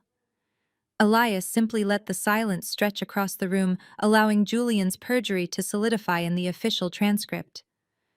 Julian smiled, thinking he had successfully navigated the deposition without giving up a single piece of useful information. He thought he had won. Elias slowly closed his leather notepad. He took off his reading glasses and slipped them into his breast pocket. His bumbling, confused demeanor vanished in an instant, replaced by the sharp, lethal presence of a veteran litigator who had just secured a flawless victory. He looked across the table at the arrogant man who had tried to destroy my life. "Thank you, Julian," Elias said, his voice carrying a quiet, chilling weight. "Your certainty is refreshing." Elias stood up, pushing his chair back. He did not wait for Julian's attorney to make any closing remarks. He gathered his briefcase and walked straight out of the conference room, leaving Julian sitting at the table with a sudden, creeping sense of unease slowly washing over his face. The heavy glass doors opened and Elias stepped out into the hallway where I was waiting patiently on the wooden bench. He walked over to me, his face completely impassive. He reached into his pocket and pulled out a small silver flash drive containing the digital audio file of the deposition. He handed the flash drive to me without a single word of celebration. We did not need to speak. The metal was cold against my palm. I wrapped my fingers tightly around the drive, feeling the weight of Julian's self-inflicted destruction resting safely in my hand. Elias and I walked out of the courthouse complex in complete silence. We did not celebrate in the parking lot or stop for coffee. There was still too much work to be done. We drove in separate cars to a sleek, unmarked glass building on the edge of the financial district. This was where a forensic accountant named David had been working in a secure, windowless room for the past 2 weeks. David was a former federal auditor who specialized in unraveling complex corporate fraud, and he had been eagerly waiting for us to arrive. I walked into the cold, air-conditioned room and placed the silver flash drive containing Julian's perjured testimony onto the metal table. David barely looked up from his bank of glowing monitors. He simply nodded and handed me a different black flash drive. This was the culmination of his exhaustive financial autopsy. The $50,000 check I had written to Trent the previous week was the golden key that had unlocked the entire labyrinth. David had taken those routing numbers and relentlessly tracked every single digital footprint attached to Apex Strategic Solutions, LLC.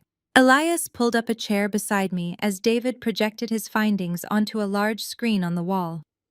The spreadsheet was a tangled web of red and black numbers, but David highlighted the primary flow of capital. It was worse than we had initially thought. We knew Julian had been bleeding our joint marital accounts to fund his secret life, and we knew he had wired the down payment for the luxury condo he was buying with Lauren. But the money trail did not stop there. The real estate purchase was just a drop in the bucket compared to the massive scale of the criminal enterprise staring back at me from the screen. David explained that Julian and Trent were operating a highly sophisticated money laundering and tax evasion syndicate. Julian had been taking massive under-the-table kickbacks from his wealthy corporate clients at the law firm. To avoid reporting this income to the Internal Revenue Service and paying federal taxes, Julian had funneled hundreds of thousands of dollars through Trent's fake consulting firm. Trent was acting as the designated launderer.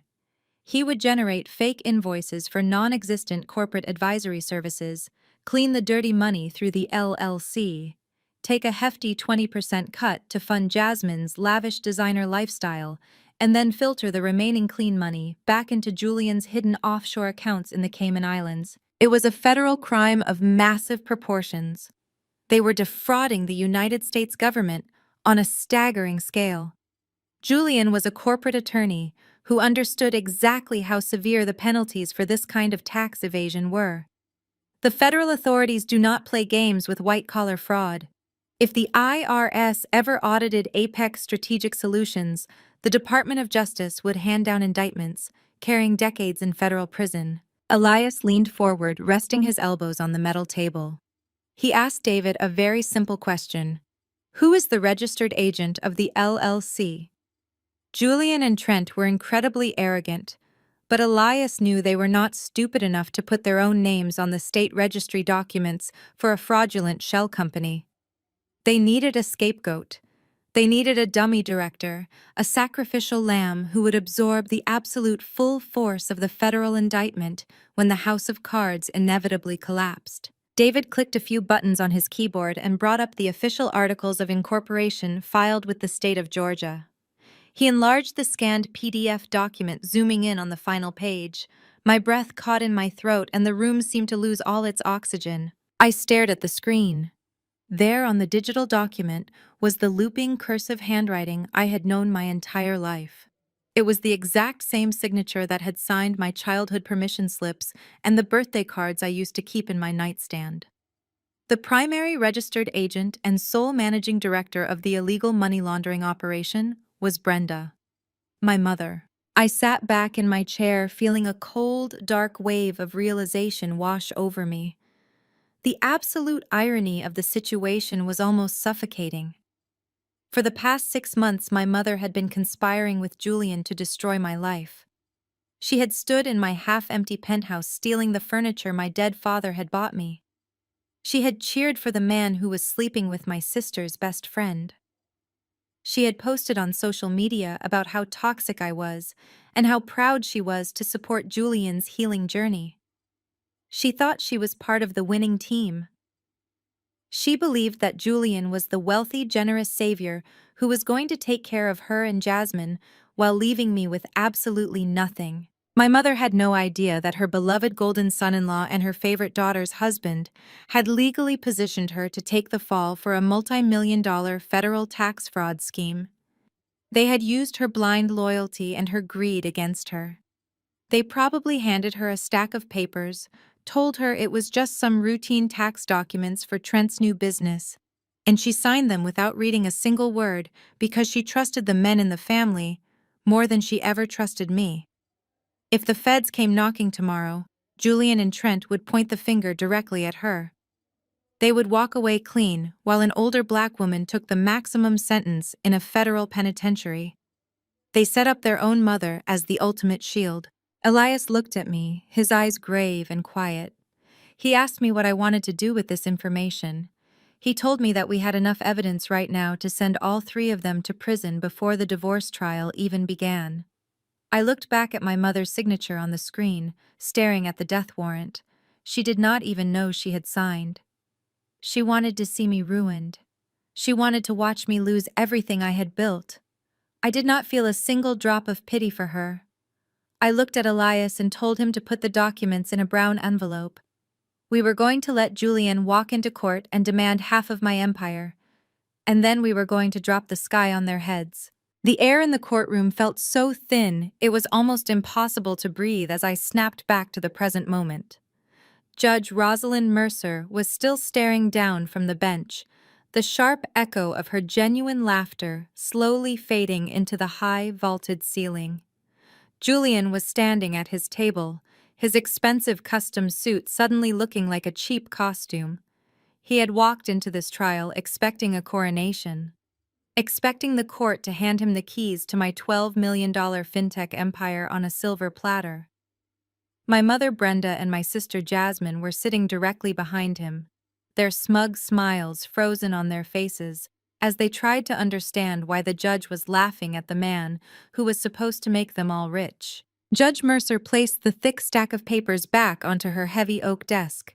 She smoothed her hands flat against the polished wood and fixed her gaze entirely on my husband. Attorney Julian. She began, her voice dropping to a low, conversational tone that commanded absolute silence from everyone in the gallery.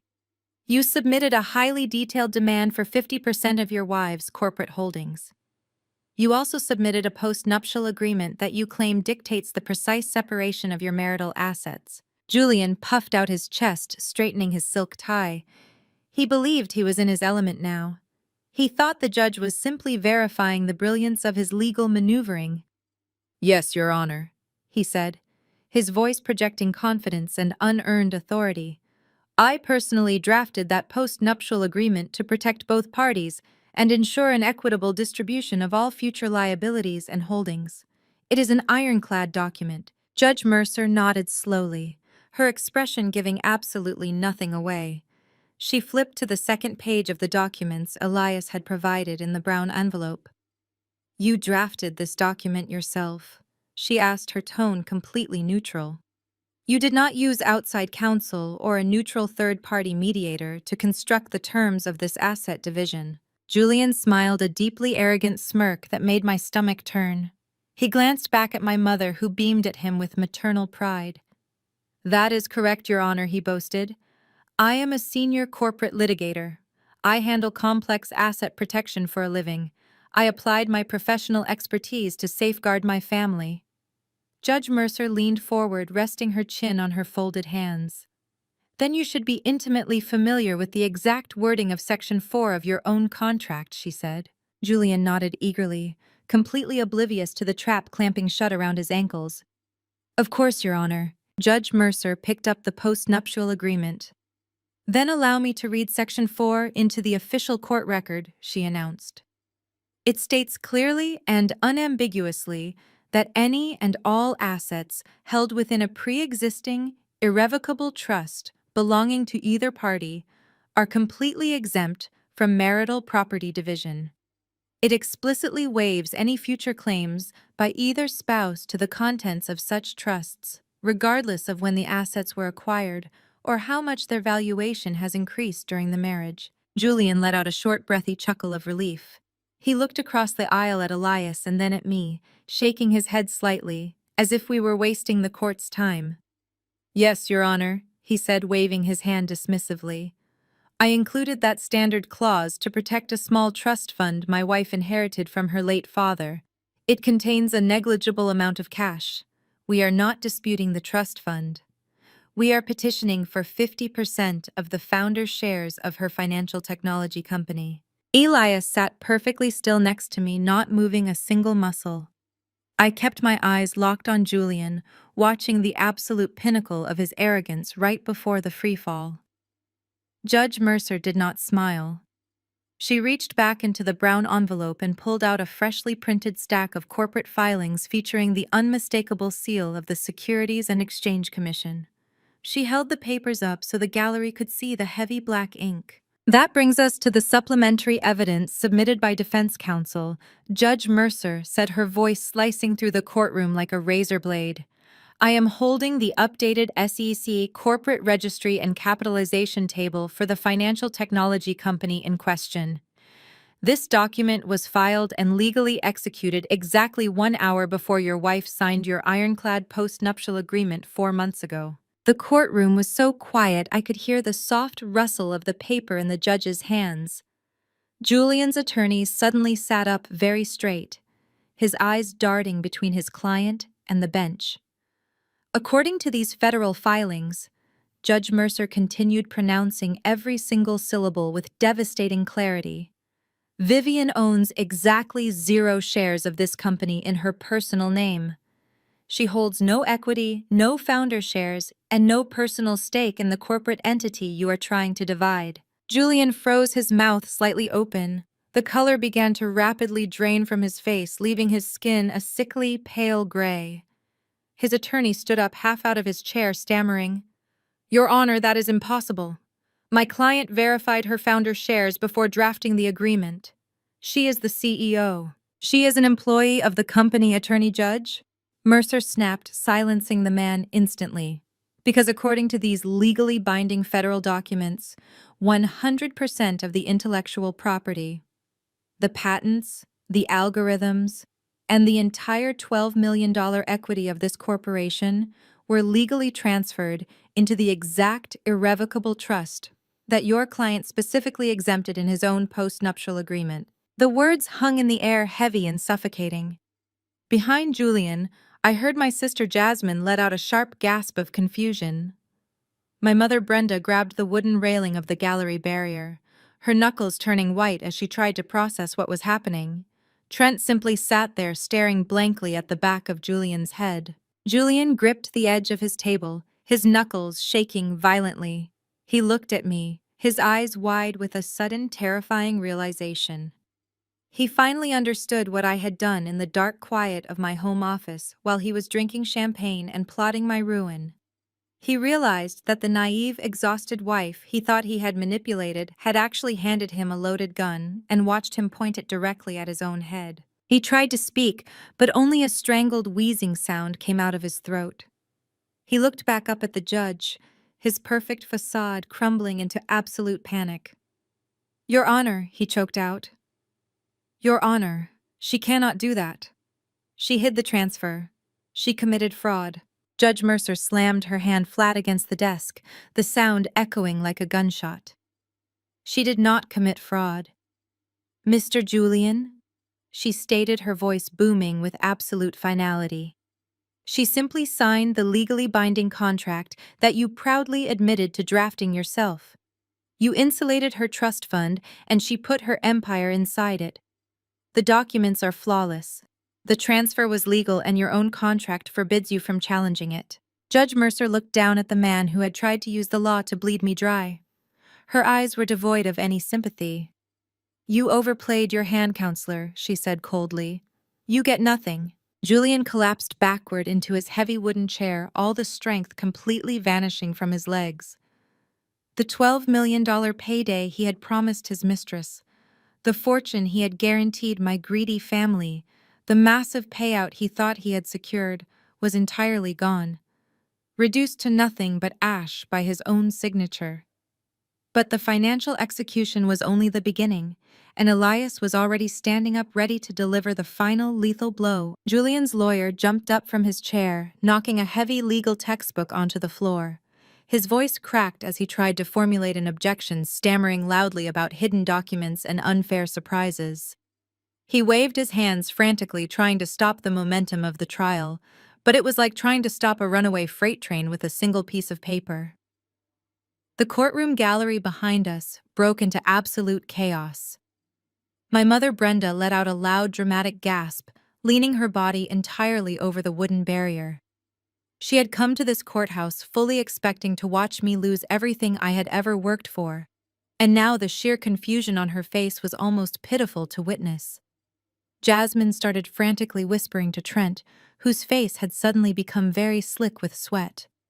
He tugged nervously at the collar of his shirt, looking like a rat that just realized it walked directly into a trap. Judge Mercer picked up her heavy wooden gavel and struck it hard against the sounding block 3 times. The sharp, violent cracks echoed off the marble walls, demanding immediate order in her courtroom. The bailiff stepped forward, placing his hand heavily on his duty belt, and the gallery instantly fell dead silent. The air in the room was so thick with tension, you could practically taste it. Elias did not wait for the lingering echoes to completely settle.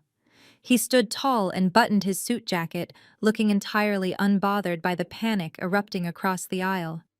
"Your Honor," Elias said, his voice cutting through the heavy air like a scythe. "That is unfortunately not all. My client is not simply defending her own assets today. We are also petitioning the court regarding the plaintiff's gross financial misconduct and his deliberate, malicious theft of shared marital funds." Elias picked up a second folder from our defense table. It was much thinner than the brown envelope, but it held a much more destructive payload. He handed copies to the bailiff to pass up to the judge and over to Julian's trembling attorney.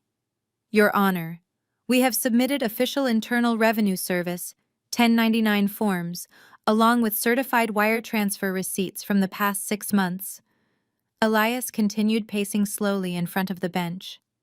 "These documents prove definitively that Julian committed severe dissipation of marital assets while simultaneously planning to file for divorce against my client." Julian tried to sink lower into his leather chair. He looked like he wanted the polished floor to open up and swallow him whole. I sat perfectly still, watching the man who had terrorized me for months finally realize that my silent submission had all been a performance. Judge Mercer reviewed the documents, her lips pressing into a thin, hard line. In family law, there are few things a judge despises more than a spouse who secretly steals from the marital pot to fund an illicit double life. Elias walked out from behind our table and stood in the center of the courtroom, making sure every single person in the gallery could hear him perfectly. He detailed the exact sums of money Julian had stolen from our joint marital accounts over the past half year. He read out the dates and the exact routing numbers for a massive wire transfer of $250,000. That $250,000 was funneled directly into a real estate escrow account, Elias stated, looking right past Julian and locking eyes with my sister Jasmine in the gallery. It was used to purchase a luxury condominium for a woman named Lauren, who is not a party to this marriage, but who is currently residing with the plaintiff. Jasmine gasped loudly, covering her mouth with both hands. Her eyes widened in pure, unadulterated shock. She knew exactly who Lauren was. Her very own best friend was living in a luxury condo funded entirely by the money her brother-in-law stole from her own sister. The betrayal rippled through the gallery like a physical shockwave. My mother Brenda looked completely lost, unable to comprehend that the perfect son-in-law she worshipped was nothing more than a common thief stealing from her own blood to buy real estate for a total stranger. But Elias was nowhere near done stripping them bare. He turned his attention to the second set of wire transfers in the folder. He detailed another $150,000 that had been systematically drained from my business consulting accounts over the span of several months. This money, Elias explained, pointing to the federal tax forms, was sent in structured monthly payments to Apex Strategic Solutions, which is an LLC registered locally as a corporate advisory firm. I heard a heavy thud from the gallery. Trent had slumped back against the hard wooden bench, his breathing suddenly becoming very shallow and rapid. All of his unearned privilege, all of his arrogant swagger, and all of the microaggressions he used to make me feel small, completely evaporated from his body. Elias explained to the judge that this consulting firm provided absolutely no services and had no actual clients other than my husband. It was a fraudulent shell company operated by my brother-in-law Trent. Elias laid out exactly how Julian used Trent's fake business to hide marital funds, shielding the stolen money from the divorce proceedings by illegally writing them off as corporate business expenses. Julian's lawyer looked at the papers in his hands and slowly lowered himself back into his chair, pushing his chair slightly away from Julian. He knew a dead man when he saw one, and he was officially stepping away from the blast radius. A lawyer can defend a cheater, but a smart lawyer will never defend a client who leaves a massive paper trail of federal crimes in open court. Elias walked slowly toward Julian's table. He stopped just a few feet away, looking directly down at the man who had tried to destroy my life and steal my empire. Elias did not raise his voice. He did not need to. The absolute terrifying silence of the courtroom amplified every single syllable he spoke. "Your Honor," Elias said, keeping his eyes locked on Julian's terrified, sweating face. "We conducted a formal legal deposition of the plaintiff exactly 1 month ago. During that sworn deposition, Julian testified under oath that he had absolutely no alternative assets, no hidden portfolios, and no financial interests in any consulting firms. He stated for the legal record that his only income and holdings were listed in his initial disclosure to this court." Julian closed his eyes tightly, a single drop of sweat rolling down his temple and dripping onto his expensive silk tie. He was a corporate lawyer. He knew the exact legal definition of the trap he had just stepped into. His monstrous ego had blinded him to the fact that he was walking into a slaughterhouse of his own making. "Since my colleague swore under oath during a formal deposition that he had no alternative assets," Elias said, his voice cold and echoing through the massive room, "this constitutes perjury. Furthermore, these wire transfers and the associated federal tax documents show a clear and undeniable intent of federal tax evasion." The heavy weight of those two words, federal tax evasion, crashed down onto Julian's shoulders like a collapsing building. I sat completely still, watching the exact moment his entire life flashed before his eyes and burned to the ground. He was a corporate attorney. He knew the law better than anyone in that room. He knew that perjury in a family court was one thing, but defrauding the federal government was a death sentence. He was not just losing a divorce case anymore. He was looking down the barrel of immediate disbarment, his law license shredded and revoked forever. He was looking at federal indictments, asset seizures, and years in a minimum security prison. His arrogant posture completely collapsed. His shoulders hunched forward, and he gripped the edge of the mahogany table so hard his knuckles turned stark white. His breath was coming in short, jagged gasps, as if the air conditioning had suddenly been sucked out of the room. His own defense attorney slowly closed his legal pad and slid his chair a few inches to the right, physically distancing himself from a client who had just become radioactive. No lawyer wants to be standing too close when the FBI comes through the door. The sheer magnitude of the fraud was suffocating. Julian had built a house of cards using my money, my ambition, and my silent endurance as the foundation. He thought he could strip me bare and walk away to a luxury condo with my sister's best friend. He never stopped to consider that the quiet, exhausted woman serving him turkey at Thanksgiving was meticulously documenting every single dirty dollar he funneled out of our marriage. He thought my silence was weakness. He never realized it was focus. The panic was not contained to the defense table. It was spreading like a highly contagious disease into the gallery behind us. I shifted my gaze slightly, catching the reflection of the spectators in the polished wood of the judge's bench. Trent, my arrogant brother-in-law, had turned a sickly shade of grayish-white. All the unearned privilege that he wore like a badge of honor was dissolving right off his skin. He was the one who had strutted into my corporate office demanding a $50,000 consulting fee. He was the one who had sneered at my diversity funding and told me I needed to learn my place. Now he was just a terrified man realizing that the federal government was about to audit his sham business into oblivion. He was going to lose his cars, his house, and his freedom, all because he got greedy and thought he could outsmart a black woman who actually built her wealth from scratch. Trent could not handle the pressure. The reality of the wire transfers, the fake invoices, and the IRS forms sitting on the judge's desk triggered his flight response. He slowly stood up from the wooden bench, trying to be as quiet as possible. He did not look at Jasmine, who was currently weeping softly into her hands. He kept his eyes glued to the heavy double doors at the back of the courtroom. He started inching his way backward, sliding past my mother, stepping carefully toward the exit. He probably thought he could make it to his car drive to his office and start shredding hard drives and burning financial ledgers before the authorities caught wind of the situation. He thought he could just slip away and leave Julian to take the fall. But Judge Rosalind Mercer saw absolutely everything. She did not even look up from the stack of bank statements Elias had provided. She simply reached out, her right hand, picked up her wooden gavel, and slammed it down against the sounding block with a sudden deafening crack. The noise stopped Trent dead in his tracks just 3 feet away from the exit. "Bailiff, ensure no one leaves this courtroom until we adjourn," Judge Mercer commanded, her voice echoing with absolute authority. "I am submitting these documents directly to the district attorney and the Federal Bureau of Investigation." The bailiff, a towering man in a crisp uniform, immediately stepped sideways, blocking the heavy wooden doors.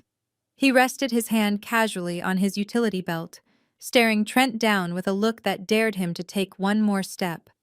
Trent froze, his eyes darting wildly around the room like a cornered animal. He had nowhere to go. The walls of the courtroom had just become a cage. Defeated and visibly trembling, Trent slowly turned around and walked back down the aisle. His legs seemed to barely support his weight as he sank back onto the hard wooden bench next to his crying wife. He buried his face in his hands, sweating profusely, his breathing rapid and shallow. The consulting mastermind was completely broken, reduced to a shivering mess of a man who finally realized there was no escape from the consequences of his own actions. The silence in the room was absolute devastation. Julian was staring blankly at the floor, his career and his freedom officially over. Jasmine was sobbing, realizing that the luxurious lifestyle she felt so entitled to was entirely funded by stolen money that was about to be seized by the feds. They had absolutely nothing left. They had tried to bury me alive, and instead they had dug a mass grave for themselves and jumped right in. I felt a profound sense of peace settling over my chest. The heavy burden of being the strong black woman, the one who had to carry the financial and emotional weight of these toxic parasites, was finally gone. I did not have to fix this. I did not have to save them. I could just sit back and watch them drown in the flood they had created. But there was one person in the room who absolutely refused to accept the reality of the situation. My mother, Brenda, could not process that her golden son-in-law and her favorite daughter's husband were common criminals. Her brain could not handle the fact that the daughter she had mocked and belittled for years was the one holding the executioner's axe. In her twisted mind, I was still the scapegoat. I was still the one who was supposed to take the blame and keep the family comfortable at all costs. Brenda stood up from the front row of the gallery, her chair scraping loudly against the floor. Her face was contorted with a vicious, irrational rage. She completely ignored the rules of the courtroom. She ignored the judge, and she ignored the bailiff. She refused to believe that the men she had placed on a pedestal had brought this ruin upon themselves. She needed someone to blame, and she turned her hatred directly toward me. She pointed a shaking finger right at the back of my head. "You vicious snake!" Brenda screamed, her voice shrill and echoing through the massive room. "You are trying to ruin your family over some money." I did not flinch when my mother screamed at me. The sound of her voice echoing off the high ceiling of the courtroom was a noise I had been conditioned to fear my entire life. Whenever Brenda raised her voice, I was supposed to shrink. I was supposed to apologize and open my wallet to fix whatever crisis my sister had caused. But today the spell was completely broken. Her scream did not sound like authority anymore. It just sounded like desperate panic. I slowly turned around to face the gallery. The courtroom was so quiet that the rustle of my suit jacket seemed loud. Elias stood completely still at the defense table, watching me with a quiet respect. Judge Rosalind Mercer sat back in her high leather chair, making no move to strike her gavel or call for order. She let the silence stretch, allowing the absolute weight of my mother's accusation to hang in the air. I looked at my mother, Brenda. Her face was twisted with a venomous rage, her hands gripping the wooden railing as if she wanted to vault over it and physically attack me. Jasmine was crying softly behind her while Trent kept his head down, refusing to make eye contact with anyone. Julian sat frozen at the plaintiff's table, a hollow shell of a man waiting for the federal hammer to drop. They were a perfect portrait of ruined arrogance. I picked up a single sheet of paper from the stack Elias had brought to court. It was the certified copy of the state registry, filing the exact document the forensic accountant had highlighted on his screen just hours ago. I held it loosely in my hand and walked deliberately across the polished floor toward the low wooden barrier that separated the gallery from the trial floor. My heels clicked rhythmically, marking the final steps of my subjugation. I stopped right in front of my mother. She glared at me, her chest heaving with indignant fury. She fully expected me to lower my eyes. She expected me to feel the crushing guilt of the strong black woman who had dared to stop carrying her family on her back. "I am not ruining the family, Mom," I said, my voice perfectly steady and calm, carrying clearly across the silent room. "Your golden son-in-law and your favorite daughter did that all by themselves." I held the single sheet of paper out to her. She stared at it as if it were coated in poison, refusing to take it. Her eyes darted from my face to the paper and back again, searching for a trick. "Take it," I told her softly, but with a tone that left no room for argument. "Look at the signature on the bottom line." Brenda's trembling hand slowly reached out and took the document. She adjusted her reading glasses and looked down at the page. I watched her eyes scan the thick black text of the state incorporation filing for Apex Strategic Solutions, LLC. I watched her eyes find the signature line. I saw the exact second she recognized her own looping cursive handwriting resting at the bottom of the page. She looked up at me, her expression shifting from raw anger to a deep, creeping confusion. "This is just the business paperwork Trent asked me to sign," she said, her voice losing its aggressive edge. "He said he needed a local resident to act as a registered agent for his new consulting firm. He said it was just a formality.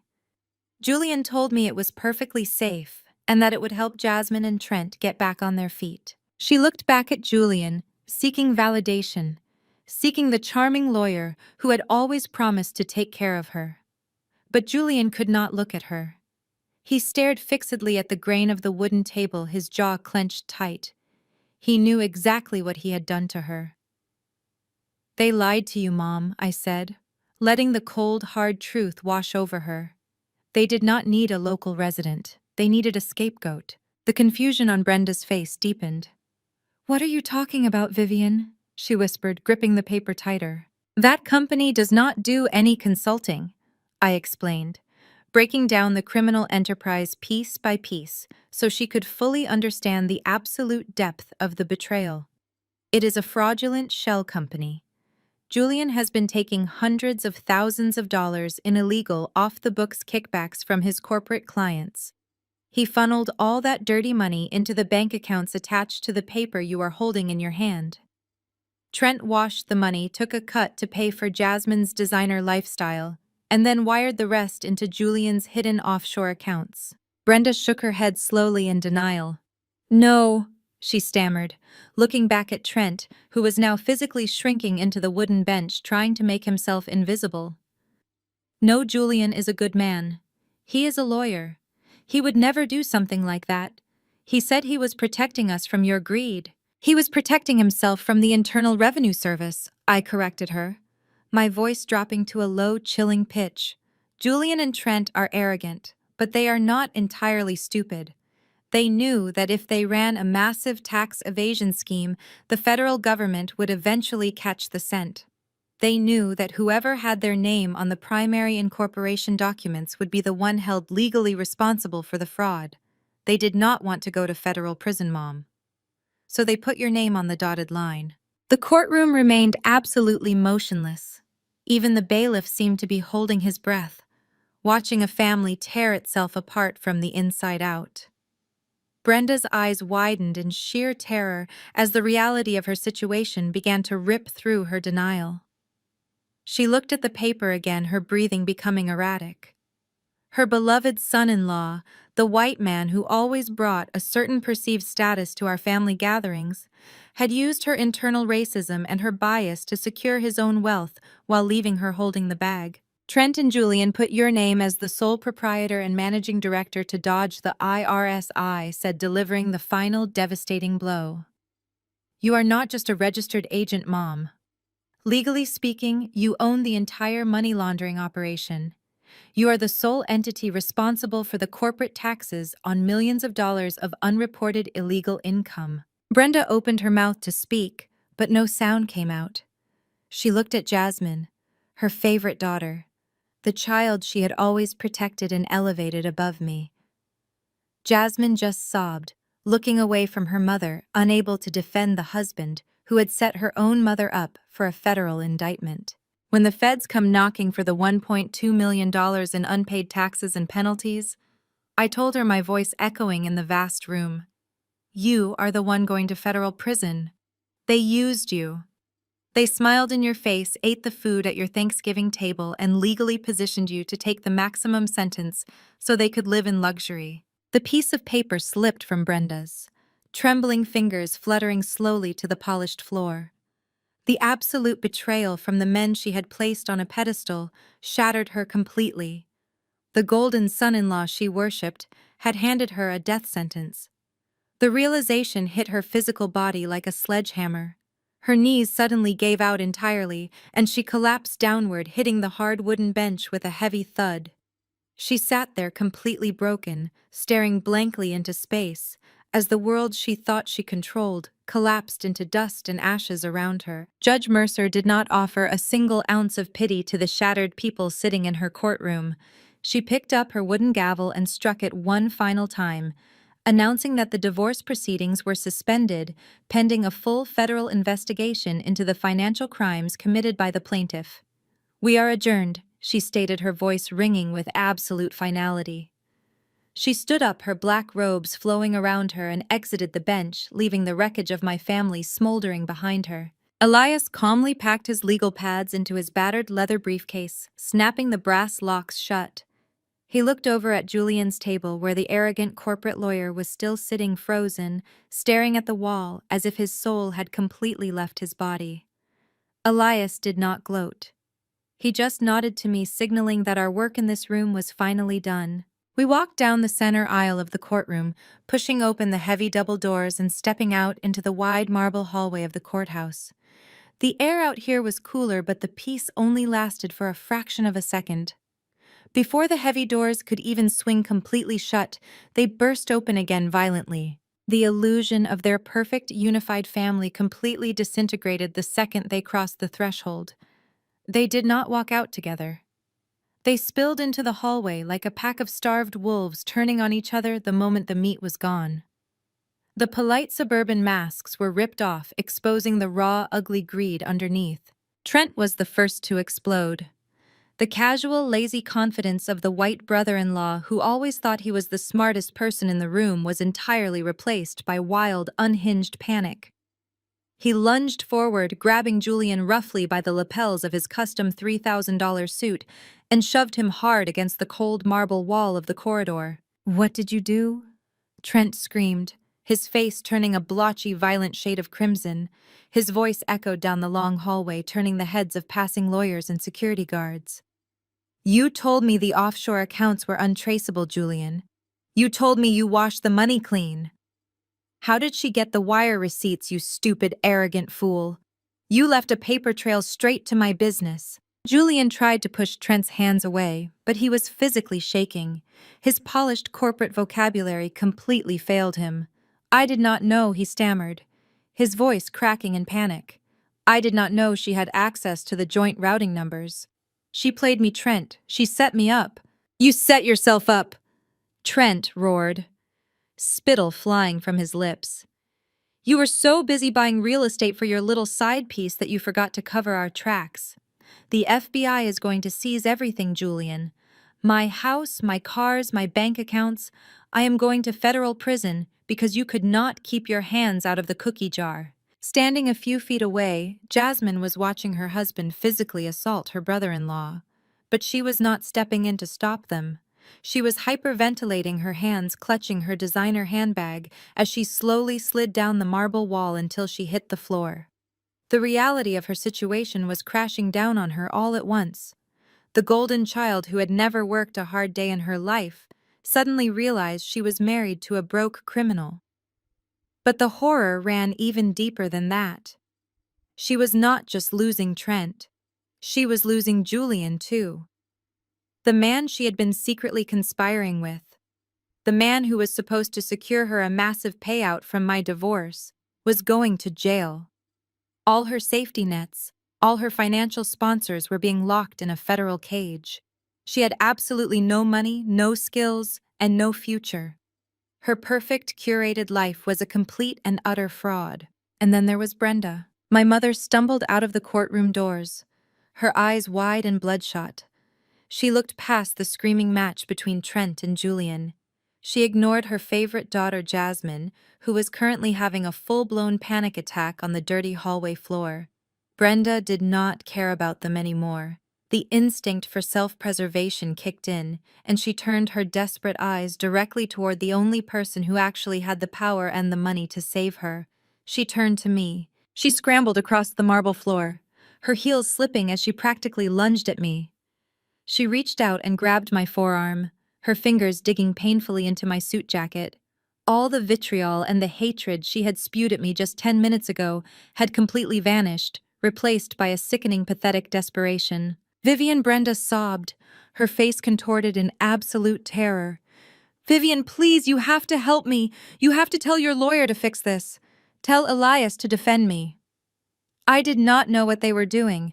I swear to God, I did not know it was a tax evasion scheme. "You have millions of dollars, Vivian. You can hire the best defense team in the state. You can make this go away." I looked down at her hands gripping my arm. These were the same hands that had pointed at me and called me a vicious snake. These were the same hands that had packed up my living room furniture while I was at work. This was the woman who had stood in a dark pantry and promised to lie under oath to paint me as an abusive wife just so she could get a cut of my stolen wealth. Please, Vivian. Brenda wailed, tears streaming down her face, ruining her expensive makeup. Please, you are my daughter. I am your mother. We are blood. You cannot let them send me to prison. I did not yell. I did not raise my voice. I looked at her with a profound, empty calmness. I reached down and firmly grasped her wrist, peeling her fingers off my jacket one by one. I pushed her hand away, letting it drop to her side. I looked her dead in the eyes, watching the last remaining sliver of hope drain completely out of her soul. You chose your family at Thanksgiving, Brenda, I said, my voice cold and hollow, echoing in the space between us.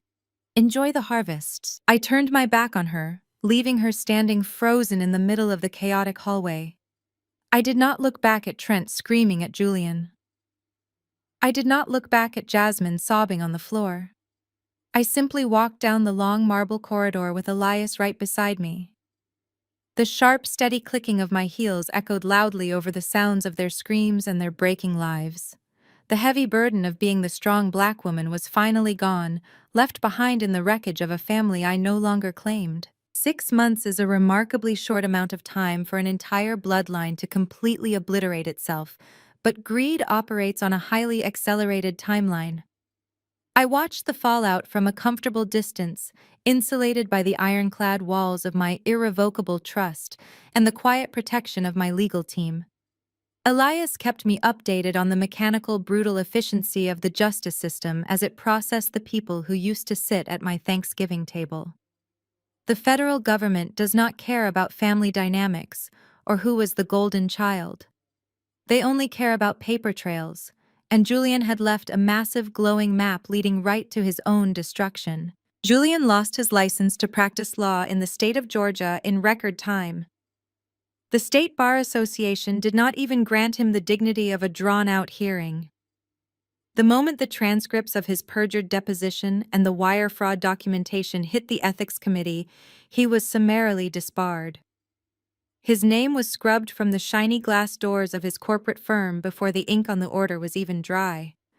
But losing his career was just the prologue to his nightmare. The Department of Justice handed down a federal indictment for perjury, wire fraud, and tax evasion. The luxury condo he had purchased with my stolen money was immediately seized by the feds. Lauren, his beautiful mistress, and my sister's best friend packed her bags the exact day the bank accounts were frozen. She did not stick around to support him through his healing journey when there were no more expensive dinners or designer gifts to keep her comfortable. Julian was left completely alone, facing a decade in a minimum security federal prison with absolutely nothing to show for his brilliant legal mind except a ruined reputation and a public defender. Trent's downfall was even more spectacular because he actually believed his privilege would somehow shield him from the consequences of his actions. The Federal Bureau of Investigation conducted a synchronized raid on both his sham consulting office and his suburban home. They walked out carrying boxes of hard drives, ledgers, and every single physical asset he had purchased with laundered money. They seized his cars, his bank accounts, and his investment portfolios. The arrogant man who had marched into my corporate office demanding a $50,000 consulting fee was reduced to sitting on a curb in handcuffs, watching federal agents repossess his entire fraudulent life. Jasmine, the golden child who had spent her entire adulthood playing the victim and spending money she never earned, finally experienced a crisis she could not manipulate her way out of. When the feds seized Trent's assets, they also froze all of her joint accounts. She found herself standing in an empty house with a husband going to federal prison and a best friend who had abandoned them all. Jasmine immediately filed for divorce, trying to distance herself from Trent's criminal enterprise. But it was entirely too late. Without my financial support, and without Trent's stolen money, she had absolutely no income and zero marketable skills. The woman who used to post passive-aggressive quotes about toxic family members and loyalty was forced to pack a single suitcase and move into a cheap weekly rate motel on the outskirts of the city. She spent her days frantically calling old friends, begging for loans, But the social circles she had cultivated completely turned their backs on her the moment the scandal hit the local news. She was utterly broke, isolated, and entirely forgotten by the people she thought admired her. But the most poetic and devastating justice was reserved for my mother, Brenda. She had happily signed her name as the sole proprietor of a money-laundering shell company, purely because she wanted to secure a massive payout from my ruined marriage.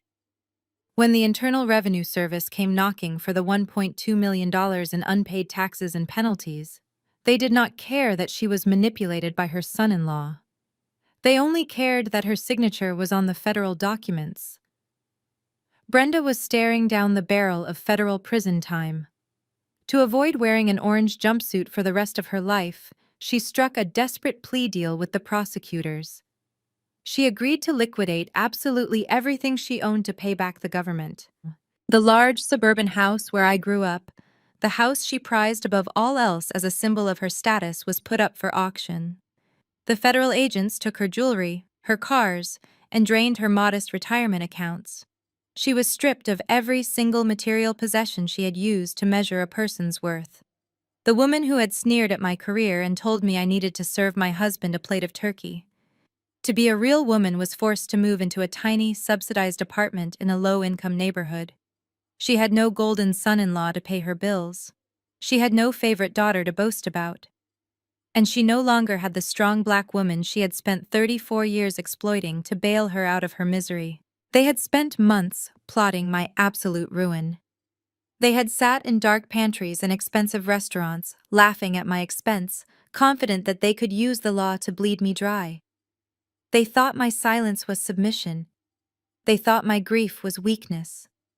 Instead, I had handed them the rope, and they had eagerly tied the nooses around their own necks. The empire they tried to steal from me was thriving, while their entire world was reduced to ash and federal indictments.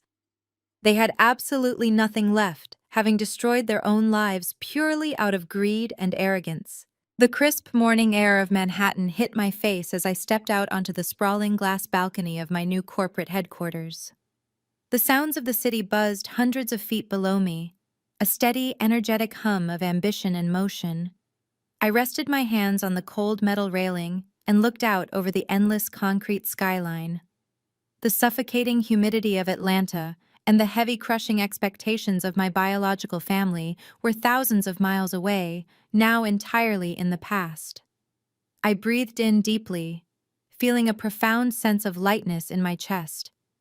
I was no longer carrying the crushing weight of ungrateful people. The exhausting burden of the strong black woman trope had been permanently severed from my spirit. There was no arrogant husband secretly plotting to steal my life work. There was no golden child sister demanding I fund her lifestyle.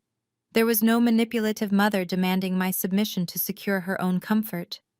There was only the pure, clean air of absolute freedom. I heard the soft slide of the glass door opening behind me. Elias stepped out onto the balcony, holding a steaming cup of black coffee. He stood beside me, looking out at the towering skyscrapers. He did not wear the rumpled suit he used to fool Julian in that deposition room. Today, Elias was wearing a razor-sharp custom suit, fitting for the lead corporate counsel of a company about to make financial history. We did not need to say anything for a long moment. The quiet respect between us was stronger than any biological tie I had ever known. Elias had stood by me when my own blood tried to bury me alive. Inside the massive glass-walled boardroom behind us, my executive team was gathering.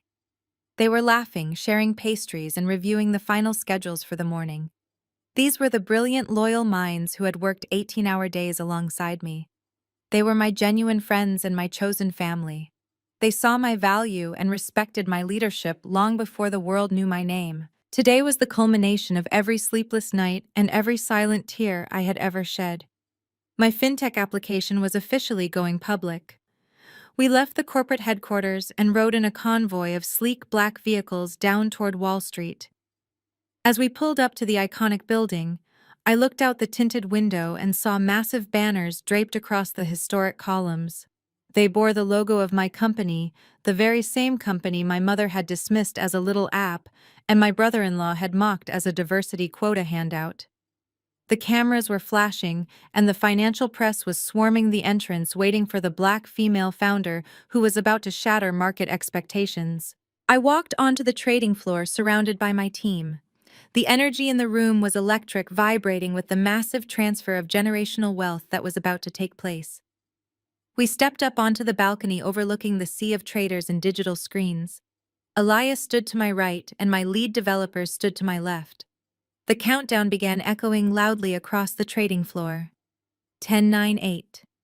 I placed my hand firmly on the button. I thought about Julian sitting in a prison cell. I thought about Trent losing his cars. I thought about Jasmine in a cheap motel and Brenda sitting in a tiny subsidized apartment. 3-2-1. I pressed the button, and the opening bell rang out with a sharp, resonant strike that signaled the start of a new era. The screens behind me instantly lit up with our ticker symbol. The opening stock price flashed in bright green numbers, and within seconds the valuation began to climb higher and higher, entirely shattering the initial projections. The room erupted into thunderous applause. The venture capitalists, the market makers, and my loyal team cheered as the numbers solidified. At that exact moment, my shares in the company vested completely into my personal control. I was no longer just a successful tech founder. I was officially a billionaire. Later that evening, we hosted a private celebration at an exclusive rooftop lounge overlooking the Manhattan skyline. The city lights sparkled like diamonds spread across the dark canvas of the night. I stood near the edge of the terrace holding a tall crystal flute of vintage champagne. I looked down at the golden liquid, watching the tiny bubbles rise to the surface. I realized then what true financial independence actually meant. It was never really about buying expensive clothes or luxury cars or massive penthouses.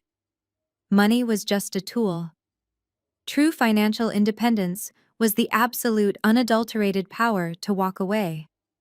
It was the power to completely remove yourself from toxic environments without leaving a single piece of your soul behind. It was the ultimate power to let greedy, arrogant people burn to ashes in the very same fires they had maliciously started themselves, without feeling a single ounce of guilt or obligation to save them. My family had tried to use the law and their twisted sense of loyalty to bleed me dry. They had tried to turn my marriage, my success, and my own mother against me. But they had severely underestimated the quiet, calculated wrath of a woman who had nothing left to lose and everything to protect. They were currently living the miserable consequences of their own betrayals, trapped in the desolate ruins of their arrogance. I raised my glass of champagne slightly, offering a silent toast to the empty night sky. I took a slow, deliberate sip, savoring the crisp, cold taste of the wine. It tasted exactly like the perfect, sweet revenge I had so meticulously built. The nightmare was finally over, and the rest of my beautiful, peaceful life was just beginning. The most profound lesson from this story is that biological ties do not excuse emotional or financial abuse. Society often demands that successful women endlessly carry the heavy burden of ungrateful relatives under the guise of family loyalty. However, true independence is not just about accumulating wealth. It is about acquiring the absolute power to set impenetrable boundaries. You do not owe your hard-earned empire to people who only view you as a disposable resource to exploit. The ultimate victory is realizing you do not have to save toxic people from themselves. Sometimes the bravest and most necessary choice is walking away and letting them face the devastating consequences of their own greed. If you have ever had to walk away from toxic family members to protect your own peace and build your empire, share your story in the comments below. And do not forget to like and subscribe for more empowering journeys of justice and redemption.